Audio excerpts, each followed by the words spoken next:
Deus, nosso amado Pai, nós estamos juntos, Senhor, reunidos em Teu nome, clamando, suplicando por graça, para que o Senhor fale conosco, ó Deus, para que o Senhor nos dê sabedoria, para que o Senhor nos ajude a contemplar as maravilhas da Tua lei, a Te conhecer um pouco mais e a glorificar o Teu santo nome. Nos ajude, Deus, para que esse texto toque o nosso coração e nos transforme. Nós cremos que estamos diante de Ti e da Tua palavra, e por meio do Espírito Santo o Senhor nos capacita a enxergar tudo o que precisamos e também a viver de acordo com a Tua vontade. Te pedimos isso porque nós não temos essa capacidade, nem eu, como pregador, nem os meus irmãos como ouvintes, e nenhum de nós, vivendo de acordo com a Tua vontade, somos frágeis, fracos, limitados. Por isso precisamos do Espírito Santo para nos encher de Ti e nos fazer ter uma vida que é um culto, um sacrifício vivo e racional, uma vida que glorifica o Teu santo nome. Oramos assim em nome de Jesus. Amém. Amém. Vamos abrir a palavra de Deus no livro de Efésios, capítulo 4.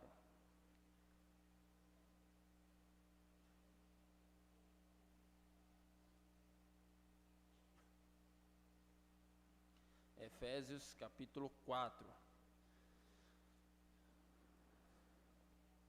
Vamos fazer uma breve recapitulação do que nós vimos até o momento no livro de Efésios.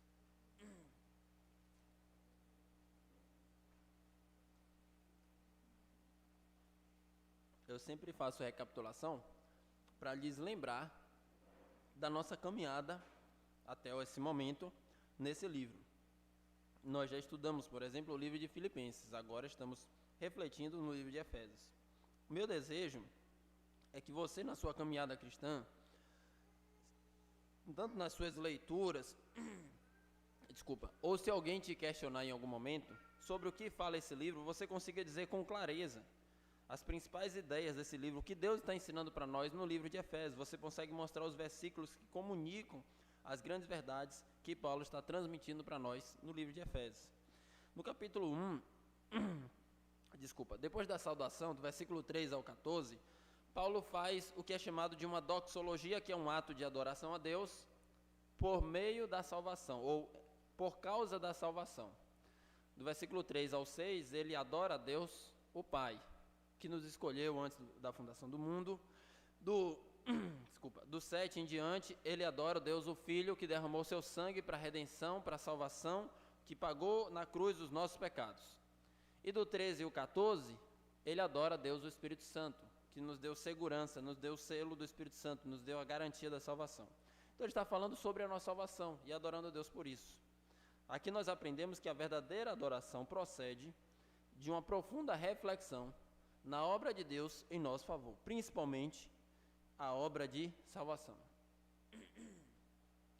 No final ainda do capítulo, ele faz uma oração para que os irmãos compreendessem o evangelho que ele acabou de comunicar. Capítulo 2, ele explana sobre o Evangelho um pouco mais detalhadamente, mostrando que a nossa situação sem Deus não era boa. Estávamos mortos em delitos e pecados, andávamos segundo a direção desse mundo, vivendo nos mesmos pecados dos filhos da desobediência. Mas Deus, sendo rico em misericórdia, nos deu vida, por causa do grande amor que nos amou. E ele vai concluir sobre o Evangelho que pela graça nós somos salvos, e isso não vem de nós, é dom de Deus, não de obras para que ninguém se glorie, porque Deus nos criou nele, somos feitura dele, somos poema de Deus, criados em Cristo Jesus para as boas obras. No final ainda do capítulo 2, ele fala sobre a união que Deus fez de dois povos formando um, judeus e gentios. A igreja é essa maravilhosa união entre povos distintos, pessoas de características diferentes que se formam um corpo, o corpo de Cristo Jesus. No capítulo 3, ele fala um pouco sobre o seu ministério de pregar o Evangelho e também ora novamente para que os irmãos compreendessem, ele usa dimensões físicas para falar do amor de Deus. Largura, altura, profundidade, comprimento, todo esse amor de Deus que excede todo entendimento. No capítulo 4, ele introduz numa temática mais prática. Ele começa a falar sobre o Evangelho aplicado à prática. Então, se alguém algum dia te questionar sobre o que fala o livro de Efésios, você pode dizer, resumidamente, fala sobre o Evangelho e os seus efeitos. O Evangelho, capítulo 1 ao 3, os efeitos do Evangelho, capítulo 4 ao 6. Então, do capítulo 4, verso 1 ao 6, Paulo está falando sobre a unidade da igreja. E a unidade da igreja é algo sagrado, essencial, importantíssimo. Versículo 7, eu já cheguei no capítulo 4. Versículo 7 ao 16, Paulo está falando sobre os dons, os presentes que o Senhor Jesus concedeu à sua igreja. São dons listados relacionados à palavra. Ele cita apóstolos, profetas, evangelistas, pastores e mestres. Tendo em vista o aperfeiçoamento dos santos, como é que os irmãos são aperfeiçoados, amadurecidos por meio da palavra? Como é que os irmãos vão servir a Deus por meio do aperfeiçoamento na palavra? E ele diz isso. E ele também diz que todo este corpo bem encaixado, como um time bem entrosado, como uma máquina bem organizada, efetua para a glória de Deus e Deus age por meio de todos. E aí nós chegamos no capítulo 4, verso 17, que ele diz o seguinte: isto, portanto, digo no Senhor, testifico que não mais andeis como andam os gentios, na vaidade dos seus próprios pensamentos, obscurecidos de entendimento, alheios à vida de Deus, por causa da ignorância em que vivem, pela dureza do seu coração, os quais, tendo se tornado insensíveis, se entregaram à dissolução para com avidez cometerem toda sorte de impureza. Mas não foi assim que aprendestes a Cristo, se é que de fato tendes ouvido e neles fostes instruídos, segundo a verdade em Jesus. No sentido de que, quanto ao trato passado, vos despojeis do velho homem, que se corrompe segundo as concupiscências do engano, e vos renoveis no espírito do vosso entendimento, e vos revistais do novo homem, criado segundo Deus, em justiça e retidão, procedentes da verdade. Amém. Deus fale conosco por meio da sua palavra. Nós lemos do versículo 17 ao 24, e eu quero, para facilitar o entendimento de vocês, apesar de nós caminharmos aqui verso a verso, já dizer qual é a ideia central dessa porção, desse trecho, desse texto que nós acabamos de ler. Paulo traz a seguinte ideia: visto que o Evangelho nos transforma em nova criatura, nós devemos viver de acordo com a dignidade do Senhor Jesus Cristo. Isso está do versículo 17 ao 24. É como se Paulo tivesse um pensamento para comunicar, convocar, convidar os seus leitores, aqui os irmãos de Éfeso, e ele traz uma série de argumentos. E ele diz aqui, essa ideia que eu acabei de dizer: o Evangelho nos transforma em nova criatura e nós devemos ter um novo viver, de acordo com a dignidade do Senhor Jesus Cristo. Ele diz no versículo 17: isto, portanto, digo e no Senhor testifico que não andeis mais como também andam os gentios. Então eu sempre gosto de chamar a atenção para as palavras detalhadamente, e eu quero que você aplique isso na sua leitura devocional em casa. A palavra portanto significa conclusão. A palavra portanto remete ao que ele falou antes. Então se você algum dia estiver lendo, abrir a Bíblia e começar a ler numa seção como essa, um trecho como esse que diz isto portanto, obrigatoriamente você precisa ler o que ele disse antes, porque o texto não começou assim. Para ele dizer portanto, ele está concluindo alguma coisa. O que é que ele está concluindo? Tudo o que eu acabei de recapitular há pouco: o Evangelho, a transformação, a união de judeus e gentios, a unidade da igreja, os presentes que Jesus Cristo deu à sua igreja, os dons relacionados à área de ensino. E aí ele vai concluir isto. É como se ele estivesse fazendo uma aplicação do que ele falou agora há pouco. Ele falou há pouco não apenas sobre o Evangelho, mas sobre os dons de ensino que foi dado para o aperfeiçoamento dos santos, a maturidade dos cristãos. E agora ele vai colocar isso na prática. Lembra, ele é apóstolo. Ele é um presente do Senhor Jesus Cristo para a igreja, assim como os outros dons aqui mencionados. E ele vai exercer o seu dom, o seu ofício, servindo a igreja, para que eles sejam aperfeiçoados, amadurecidos. Então agora ele vai dizer: vocês devem aplicar isso da seguinte forma: não andeis como também andam os gentios. Não sei se já está no vocabulário de vocês, espero que sim. Gentios eram os povos não judeus. Deus tinha o povo de Israel. Todos os outros povos eram gentios. Os gregos, romanos, sírios, babilônios etc., Medo-Persa, todos os outros são gentios. Mas, numa linguagem mais teológica que o Novo Testamento apresenta, também significa povos sem Deus. Então, Paulo está dizendo, vocês não devem andar como pessoas que não têm Deus. Por quê? Porque vocês têm Deus. A vida de vocês deve ser uma vida diferente. Essa palavra que ele usa aqui, ele usa em diversos momentos, andar, não andeis, ele usa em outras ocasiões também, comunica a ideia de modo de viver, modo de se comportar, comunica a ideia de comportar-se de determinada maneira. A gente encontra essa mesma palavra, por exemplo, em Efésios, capítulo 5, verso 15, diz, portanto, vede prudentemente como andais, não como nécios, e sim como sábios. Então você deve observar como você está vivendo. E aqui, ecoando o nosso texto, eu faço uma pergunta para você, responder mentalmente, como é que você está vivendo? Como é que você está andando? Então ele está dizendo, você não deve andar como as pessoas que não têm Deus. Por quê? Porque essa diferença de você ter Deus na sua vida, servindo a Ele, transforma toda a sua vida, e não pode ser igual, não tem como ser igual. Não andeis como também andam os gentios. Você necessariamente precisa ser diferente. Filipenses 1, 27, traz um pouco dessa ideia. Passe algumas páginas aí, talvez 2 ou 3 páginas.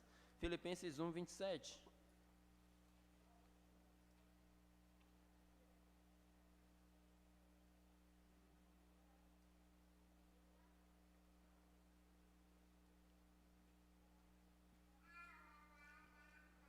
Filipenses 1, 27 diz assim, vivei acima de tudo, por modo digno do Evangelho de Cristo.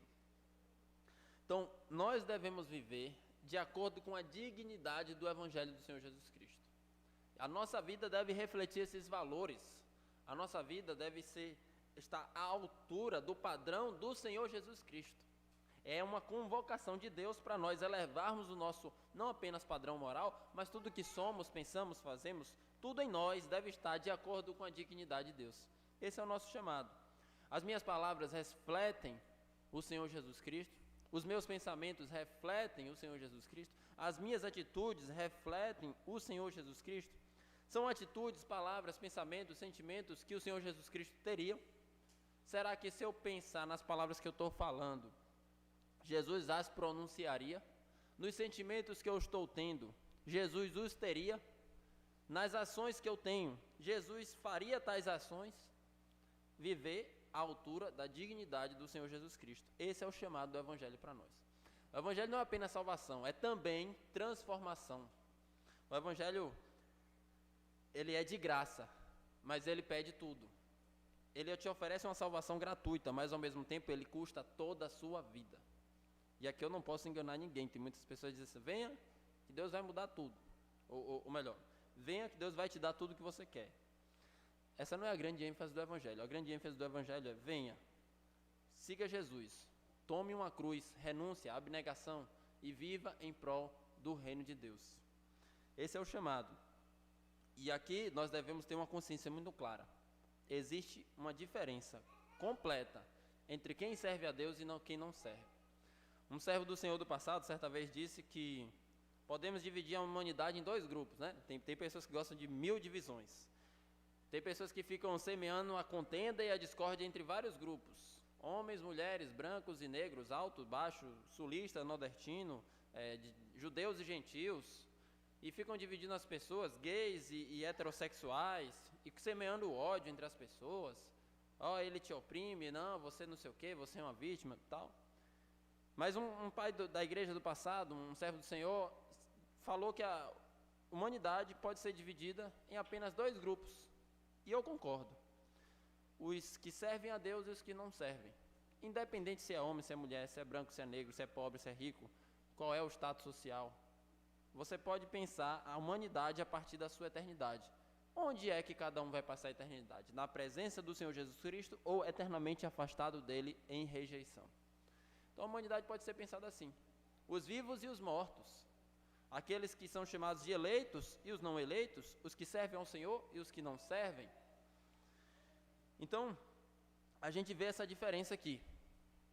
Na Bíblia, lá em Gênesis, fala sobre a descendência de Caim e a descendência de Sete, nós vemos que existe diferença, deve existir diferença. Se você olhar para a sua vida hoje e está completamente igual à vida de alguém que não serve a Deus, muito provavelmente você tem graves erros na sua vida. E eu falo aqui com muito temor, não é para machucar ninguém, mas é uma palavra de amor dizendo, mude urgentemente. Nós, irmãos, não podemos ser iguais às pessoas que não vivem para a glória de Deus. Essa é uma diferença fundamental, isso é o que nos distingue, nós somos diferentes. Vamos aqui ver alguns textos, como por exemplo o Salmo 1. Tem milhares de textos na Bíblia que falam sobre essa diferença. A gente não vai poder falar de todos os textos, mas vamos ver apenas alguns, começando com o Salmo 1. Um texto que eu acredito que vocês já devem ter memorizado, de tanto eu citar esse texto aqui na igreja.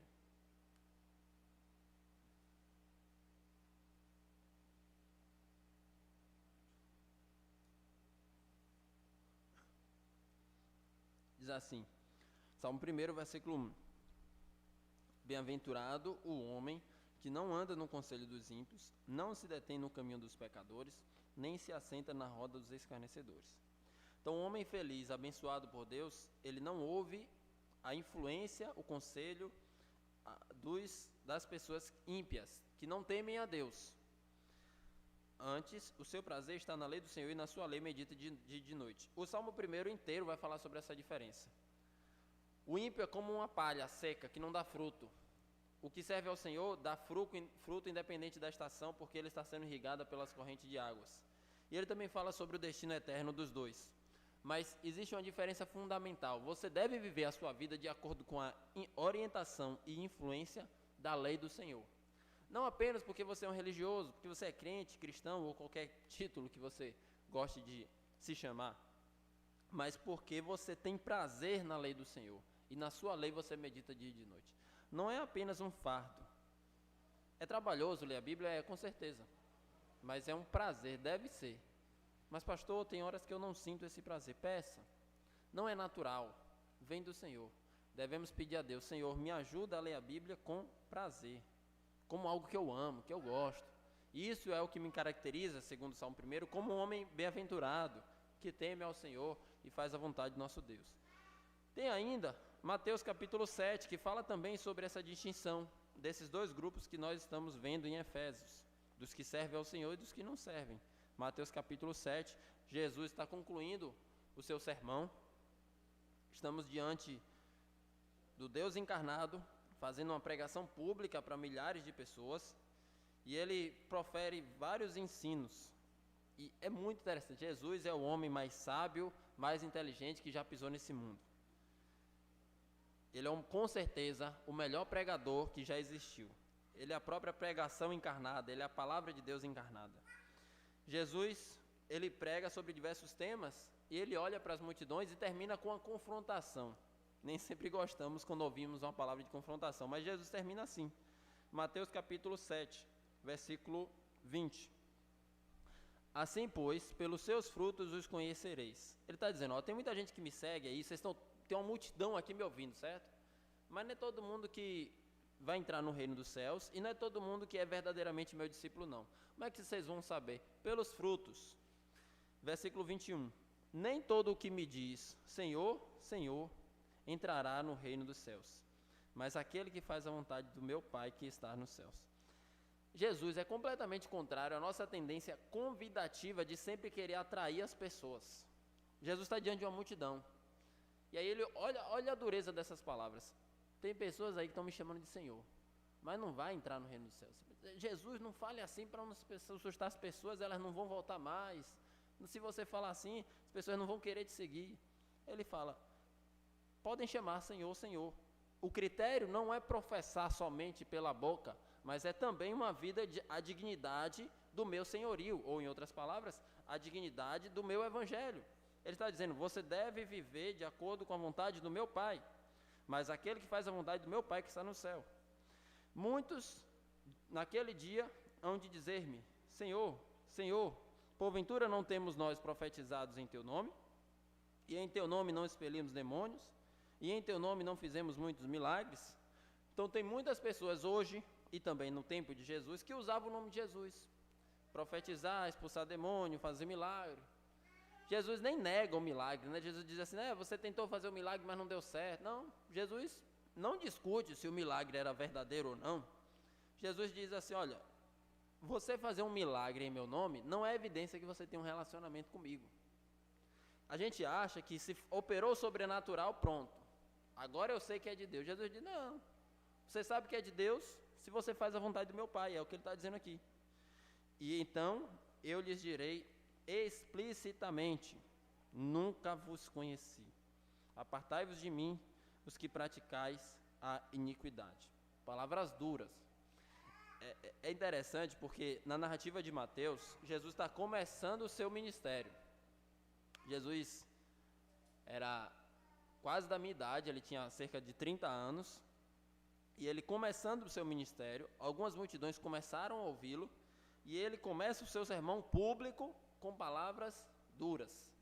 Inclusive, dentre as multidões tinham fariseus, ele fala assim, olha, vocês não sejam hipócritas como os fariseus não, porque eles oram em pé, nas sinagogas para ser ouvido, eles dão esmola para ser reconhecido pelos homens e tal.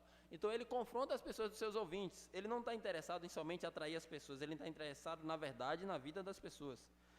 Ele diz, apartai-vos de mim, os que praticais a iniquidade. Eu vou concluir aqui no sermão dele, né? Versículo 24. Todo, pois, que ouve as minhas palavras e as pratica, será comparado a um homem prudente que edificou a sua casa sobre a rocha. A nossa temática aqui é a mesma. Os dois grupos, os que servem a Deus e os que não servem. Qual é a distinção que nós vimos até agora? Alguns dizem Senhor, mas da boca para fora, mas não faz a vontade do Pai. Quem, de fato, serve a Jesus, faz a vontade do Pai. E agora ele está trazendo características de prudência, de sensatez, de uma pessoa sábia e preparada, que coloca em prática os seus ensinos. Ele diz, será comparado a um homem prudente que edificou a sua casa sobre a rocha, tem fundamento sólido. Caiu a chuva, transbordaram os rios, sopraram os ventos, deram com ímpeto contra aquela casa, e que não caiu, porque foi edificada sobre a rocha. A rocha é a palavra de Deus, ensino sólido. E também, aquele que ouve as minhas palavras e não as pratica, será comparado a um homem insensato, que edificou a sua casa sobre areia. Caiu a chuva, transbordaram os rios, sopraram os ventos, deram com ímpeto contra aquela casa, e ela desabou, sendo grande a sua ruína. Final do seu sermão, as multidões reconheceram a autoridade de Jesus. Estamos vendo aqui esses dois grupos, as pessoas que colocam o ensino da palavra de Deus em prática e as pessoas que não colocam. Segundo as palavras de Jesus, quem não coloca em prática as palavras de Deus, será grande a sua ruína. E é o que nós estamos vendo aqui no versículo 17, Efésios 4:17. Não andeis como também andam os gentios, na vaidade dos seus próprios pensamentos.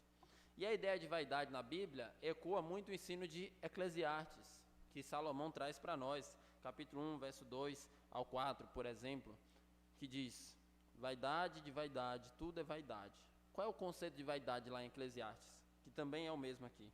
Futilidade, algo fútil, algo sem valor, algo que as pessoas estão gastando tanta energia, mas é passageiro, algo que não vale a pena tanto empenho, efêmero. E aqui nós encontramos na Bíblia uma distinção. Enquanto essas pessoas buscam somente as coisas de vaidade, dos seus próprios pensamentos, como coisas materiais, coisas temporárias, nós, a Bíblia ensina, devemos buscar as coisas eternas. Nós devemos buscar o que é transcendental, o que é eterno, o que é duradouro. E aí eu posso citar 2 Coríntios, capítulo 4, versículo 16 ao 18.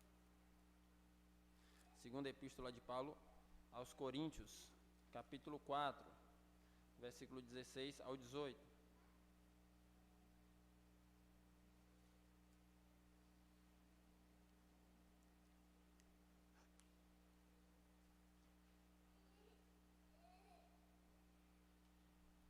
Diz assim, por isso, não desanimamos, pelo contrário, mesmo que o nosso homem exterior se corrompa, contudo, o nosso homem interior se renova de dia em dia, porque a nossa leve e momentânea tribulação produz para nós eterno peso de glória, acima de toda a comparação, Onde é que deve estar o seu foco, a sua atenção, os seus olhos? Não atentando nós nas coisas que se veem, as coisas materiais, que apelam aos sentidos. As coisas que se veem, irmãos, Paulo está falando do sentido da visão, mas pode ser aplicado a qualquer outro sentido. Nós encontramos no meio evangélico um forte apelo ao sentimentalismo e acaba caindo na mesma ideia que Paulo está falando aqui. Então, por exemplo, a gente vê, a gente toca, a gente sente, a gente cheira, e também as emoções. A gente avalia as coisas pelas emoções. Paulo está dizendo, não se atente nas coisas que você vê, que apelam aos seus sentidos, mas nas que não se veem, porque as que se veem são temporais, passam. Até mesmo o emocionalismo vazio. As que não se veem são eternas. As coisas que não estão acessíveis aos nossos sentidos vão para além dessa realidade e duram eternamente. E são essas coisas que nós devemos buscar. As coisas eternas. Tem ainda, eu vou apenas citar, caso queira pode anotar para ler em casa, Colossenses 3, 1 e 2. Não busque as coisas terrenas, busque as coisas do alto. Olhe, fixe a sua visão, o seu foco de vida nas coisas eternas e nas coisas celestiais.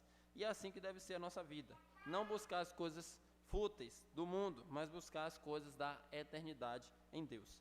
Chegamos ao versículo 18 agora. Efésios 4, 18. Diz, está falando sobre os gentios. Eu vou ler o 17 só para recapitular. Não andeis como também andam os gentios, na vaidade dos seus próprios pensamentos, obscurecidos de entendimento, alheios à vida de Deus, por causa da ignorância que vivem, pela dureza do seu coração. Então olha a descrição dos gentios, que são pessoas sem Deus, que nós não devemos nos igualar, nos assemelhar. Quando eu falo isso, não é um desprezo nenhum por essas pessoas, mas é a descrição do texto. Essas pessoas têm um entendimento obscurecido, que significa uma mente escura. Mente escura, imagina que você está em um ambiente todo escuro e você não enxerga nada. A pessoa não consegue ver a realidade. Está em trevas, vive alheio a Deus, alienado de Deus, separado de Deus. Romanos capítulo 3, verso 10 e 23. Todos pecaram, não há um justo nenhum sequer, estão separados da glória de Deus. Então, aqui nós vemos que essas pessoas vivem sem conhecimento, sem direção, sem rumo, apenas sendo guiados por noções de sentimentos, de vaidades, de futilidades, etc. E o texto ainda diz que eles vivem por causa, separados de Deus, por causa da ignorância em que vivem, pela dureza do seu coração. É a descrição que... Não vou competir com esse rapaz. Pela dureza do seu coração. Então, aqui está falando sobre os gentios, pessoas que vivem sem Deus, que têm um coração duro. São descrições bem realistas. Coração duro. Pensa, qual é o contraste aqui? O contraste é com um coração sensível às coisas de Deus. O contraste é um coração sensível à palavra de Deus, que quando ouve a palavra é constrangido em amor. Qualquer texto bíblico. Irmãos, é uma luta que eu travo internamente e eu desejo que seja assim com vocês também. Você lê a palavra de Deus e busque sempre que aquele texto se aplique ao seu coração. A leitura da palavra de Deus nunca volta vazia. É sempre a palavra de Deus, sempre poderosa para nos transformar. E nós devemos ter um coração sensível à palavra de Deus, à vontade do Senhor. E aqui Paulo fala das pessoas que vivem sem Deus, têm um coração duro. Essa imagem também é descrita, por exemplo, em João 5,40, quando o Senhor Jesus diz para os seus ouvintes, eu vou ler João 5,40.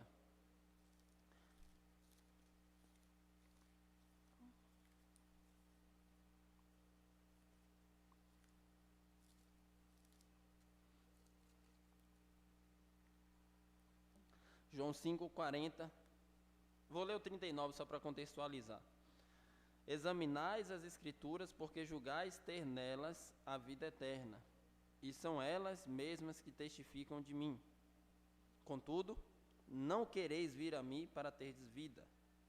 São palavras duras e fortes. Jesus está dizendo, olha, vocês examinam a Escritura para ter vida eterna, mas as Escrituras testificam de mim, e vocês não querem vir a mim para ter vida.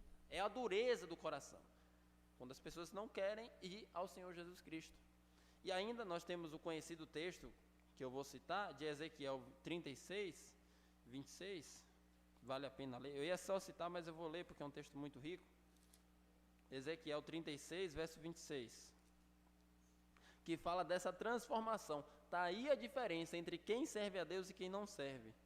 Um coração vivo, um coração sensível, um coração de carne. Ezequiel 36, verso 26.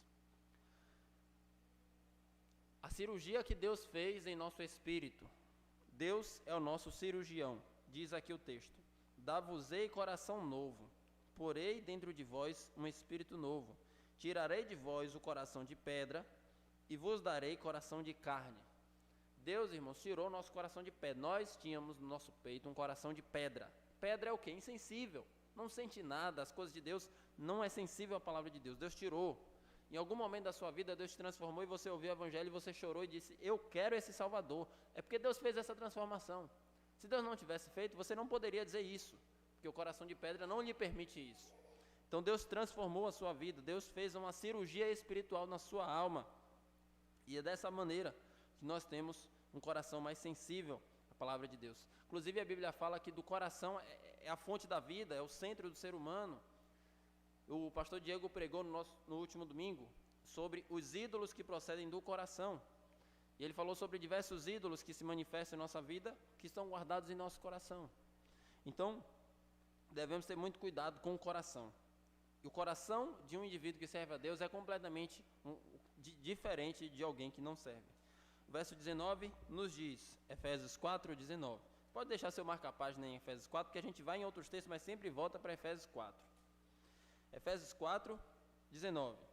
Os quais, tendo-se tornado insensíveis, olha a palavra que eu falei, insensíveis, se entregaram à dissolução, para com avidez cometerem toda sorte de impureza.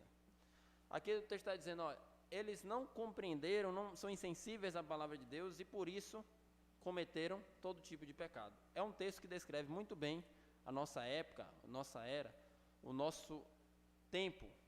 E um texto que fala também sobre isso, é um texto um pouco longo, mas eu acredito que vale a pena ler com vocês, que expande essa ideia que Paulo está trazendo aqui. Romanos 1, verso 18. Olha o que Paulo diz sobre essa dureza de coração que acaba gerando toda a sorte de pecados, todo tipo de pecados, pecados que Deus abomina, reprova, rejeita, odeia. Romanos 1, verso 18. A ira de Deus se revela do céu contra toda impiedade e perversão dos homens que detêm a verdade pela injustiça. Porquanto o que de Deus se pode conhecer é manifesto entre eles, porque Deus lhe manifestou. Porque os atributos invisíveis de Deus, assim seu eterno poder, como também a sua própria divindade, claramente se reconhecem desde o princípio do mundo, sendo percebidos por meio das coisas que foram criadas. Tais homens são, por isso, indesculpáveis.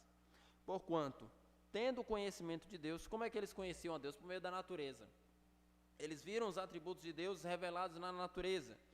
Não glorificaram como Deus, nem lhe deram graças. Antes se tornaram nulos em seus próprios raciocínios, obscurecendo-se-lhes o coração insensato. Olha a palavra aqui mais uma vez, coração. Inculcando-se por sábios, quer dizer o seguinte, eles estão se dizendo que são sábios. A gente vê muito isso no nosso tempo, pessoas que se dizem sábios, doutores, mestres, detentores da ciência, da sabedoria e do conhecimento. Mas a palavra de Deus diz, tornaram-se loucos. E mudaram a glória do Deus incorruptível em semelhança da imagem do homem corruptível, bem como de aves, quadrúpedes e répteis. Por isso, Deus entregou tais homens à imundícia, pela concupiscência do seu próprio coração, para desonrarem o seu corpo entre si. Antes de continuar, o texto está dizendo que, visto que eles rejeitaram a Deus, Deus entregou as pessoas aos seus próprios desejos. Irmãos, esse é um cenário, uma descrição muito triste.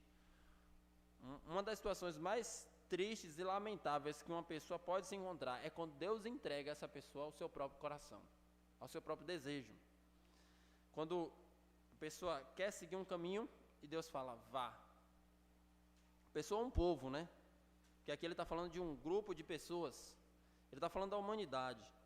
Essas pessoas rejeitaram a Deus. Deus falou, pois bem, como punição e juízo, porque vocês me rejeitaram, eu vou te entregar ao seu próprio coração. Coração que hoje, em nossa cultura, é muito valorizado. Siga o seu coração. Deus é mais. Deus me livre disso. Eu não quero jamais seguir alguém que é enganoso e desesperadamente corrupto. Eu quero seguir o Senhor Jesus Cristo. E o texto diz: por isso, verso 24, Deus entregou tais homens à imundícia pela concupiscência do seu próprio coração, para desonrarem o seu corpo entre si. Pois eles mudaram a verdade de Deus em mentira, adorando e serviram a criatura em lugar do Criador, o qual é bendito eternamente. Amém. Por causa disso, Deus entregou-os a paixões infames, porque até mesmo as mulheres mudaram o modo natural de suas relações íntimas. Por outro, contrário à natureza. Está falando de que aqui? Homossexualidade. Semelhantemente, os homens também deixaram o contato natural da mulher e se inflamaram mutuamente em sua sensualidade, cometendo torpeza, homens com homens, recebendo em si mesmos a merecida punição do seu erro. E por haverem desprezado o conhecimento de Deus, o próprio Deus, mais uma vez, o texto diz, os entregou a uma disposição mental reprovável, para praticarem coisas inconvenientes, cheios de toda injustiça, malícia, avareza, maldade, possuídos de inveja, homicídio, contenda, dolo, malignidade, sendo difamadores, caluniadores, aborrecidos de Deus, insolentes, soberbos, presunçosos, inventores de males, desobedientes aos pais, insensatos, pérfidos, sem afeição natural, sem misericórdia. Ora, conhecendo eles a sentença de Deus, de que são passíveis de morte os que tais coisas praticam, não somente as fazem, mas também aprovam os que assim procedem. Então o texto está dizendo exatamente a ideia que nós lemos em Efésios capítulo 4, verso 19. Por causa de um coração duro, Deus entregou as pessoas ao seu próprio coração insensato. E nós não devemos viver assim, irmãos. Nós devemos viver continuamente em renúncia de nós mesmos e seguir ao Senhor Jesus Cristo. Esse é o nosso chamado, a viver à altura e dignidade do Senhor Jesus Cristo. Não confie em seu coração, não confie em si mesmo. Confie em Deus e na sua palavra. E aqui, voltamos para Efésios capítulo 4, verso 20, agora diz: mas não foi assim que aprendeste a Cristo. Ou seja, a transformação vem por meio do aprender, por meio do conhecimento. Aprender sobre Jesus Cristo transforma as pessoas. Não é apenas um conjunto de regras. Pronto, agora você se tornou cristão. Você pega a Bíblia, vai para a igreja todo domingo, você vive assim, você quando vê o irmão falar a paz do Senhor, tal. Não é um conjunto de regras, não é isso. Não é isso. É uma transformação por meio do conhecimento que transforma o coração. É interno. Em primeiro lugar, o interno transforma o externo. Não é apenas questão de vestes de roupa, de linguajar ou de coisas desse tipo. É uma questão de transformação do Espírito. Efésios capítulo 2. Ele vos deu vida, estando vós mortos em vossos delitos e pecados. Então, o texto nos diz, mas foi assim que aprendeste a Cristo. Aprendendo, nós somos transformados. Olhando para o Senhor, contemplando o Senhor, nós somos transformados de glória em glória, como que a imagem do Senhor. E o versículo 21 confirma a mesma ideia. Se é que, de fato, tendes ouvido e nele foste instruído. Segundo é a verdade em Jesus. Então, essa transformação se dá por meio da instrução, do aprendizado, se dá por meio do conhecimento. E aqui eu quero fazer algumas perguntas para você refletir. Como é que você sabe que alguém é um cristão? É por conta da Bíblia debaixo do braço? É por conta da quantidade de vezes que a pessoa vai para a igreja? Segundo a Bíblia que nós estamos lendo agora, é pelos frutos, é pela vida transformada. E aí nós vemos que por meio do conhecimento da palavra de Deus, nós somos transformados. E um questionamento é muito importante ser feito. Quanto tempo nós gastamos lendo a Bíblia? Se é que de fato tendes ouvido e nele fostes instruído. Como é que nós somos instruídos? Por meio da Bíblia. Então você gasta quanto tempo, dedica quanto do seu ser para conhecer esse Jesus Cristo aqui? É por meio da instrução. A Bíblia é inspirada para instruir, de 2 Timóteo 3, capítulo 16. E o versículo 22 diz, no sentido de que, quanto ao trato passado, vos despojeis do velho homem, que se corrompe segundo as concupiscências do engano. Aqui mostra claramente que deve existir uma diferença na sua vida, AC e DC. Sabe o calendário? AC, DC. Antes de Cristo, depois de Cristo. Você deve olhar para a sua vida e dizer, olha, antes de Cristo, depois de Cristo. Não como essas pessoas ficam postando foto por aí. Foto não quer dizer nada, não. Você sabe, no seu coração, o que é que significa Jesus na sua vida. Quero dizer isto. O que transformou em primeiro lugar não foi a foto, o externo. É porque antes eu estava numa foto de bermuda sem camisa, agora eu estou numa foto de roupa social. Pronto. Com Jesus mudou, agora eu uso gravata. Não, não é isso que eu estou falando. Não é isso. Eu estou falando de uma transformação interna. E isso a foto não mostra. Então, o texto nos diz que nós somos transformados e existe uma diferença em relação ao passado, em relação ao velho homem e em relação ao novo homem. Você deve olhar para a sua vida e dizer, houve uma transformação. Eu era uma velha criatura, agora eu sou uma nova criatura e vivo para o Senhor Jesus Cristo. 2 Coríntios 5,17 diz que nós somos nova criatura. E ele usa a palavra despojar, que é abandonar, tirar as vestes, as roupas do velho homem, que se refere à concupiscência, os desejos do engano, as cobiças do engano, os anseios do engano. Então há um trocar de velho homem para novo homem.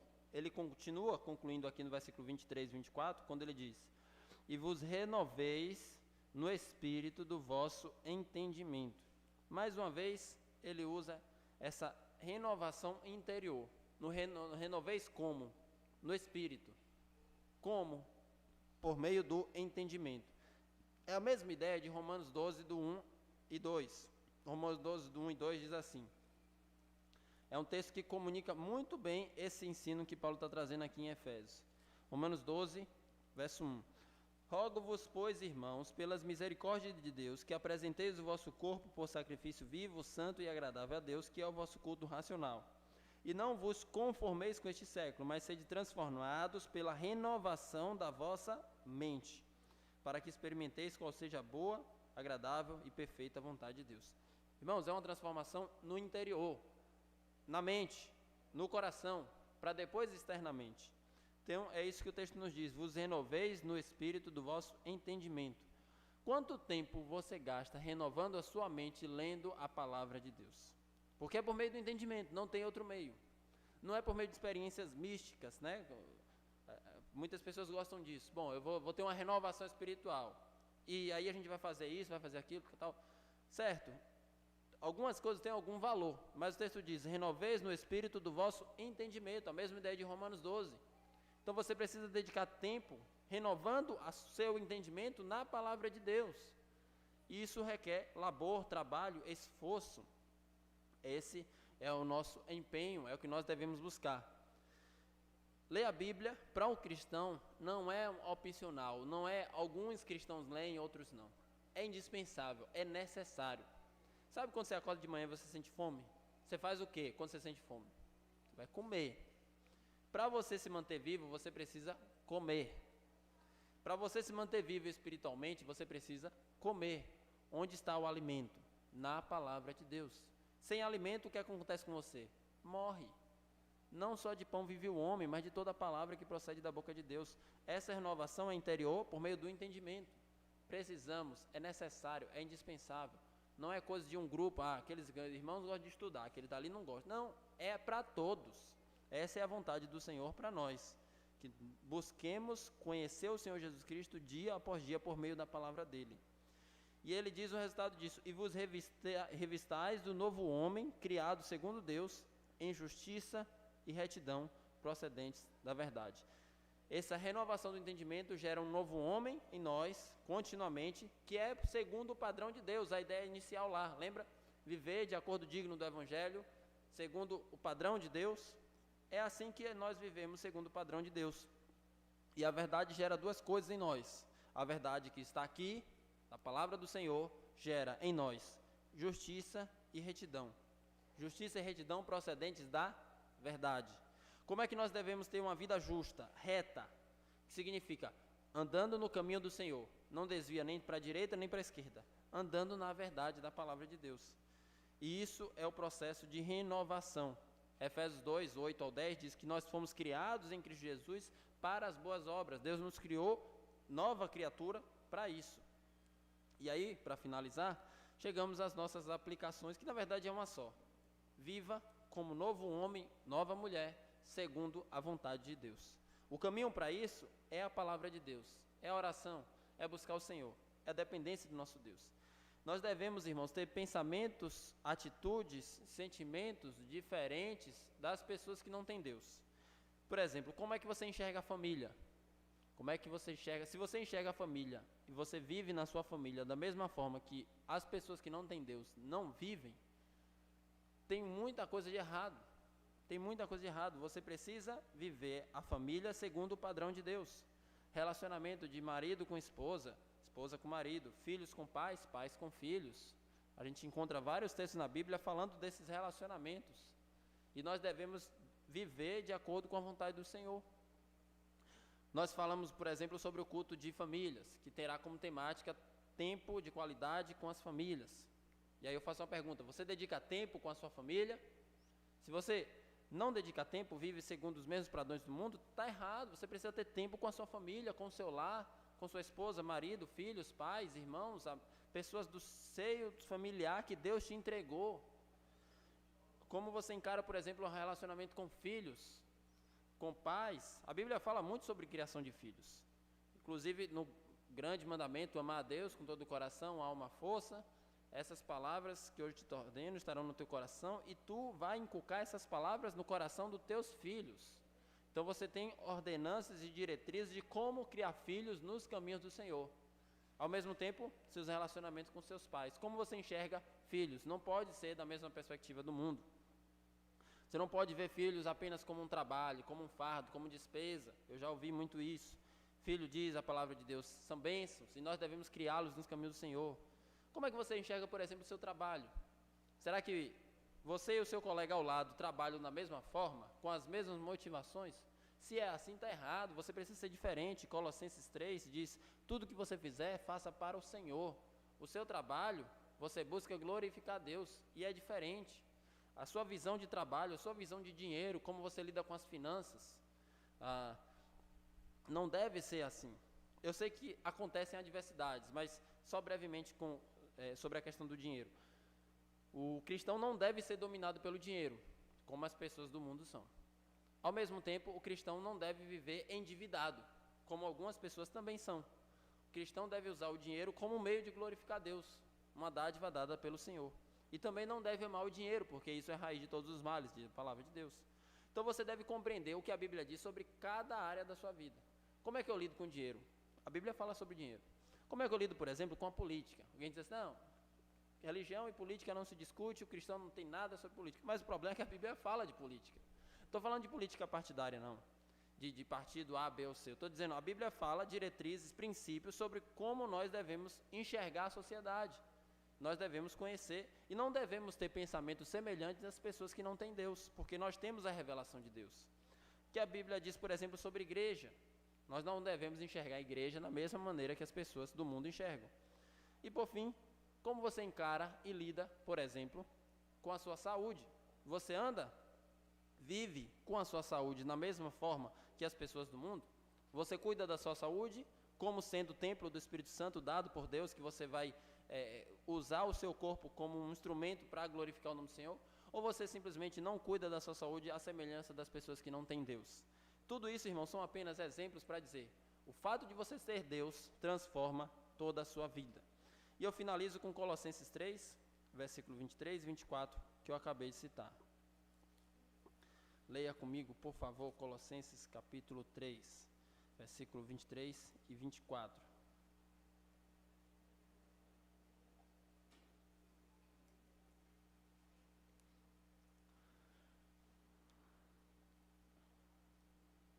Diz assim a palavra do Senhor: tudo quanto fizerdes, fazei-o de todo o coração, como para o Senhor, não para os homens, cientes de que recebereis do Senhor a recompensa da herança.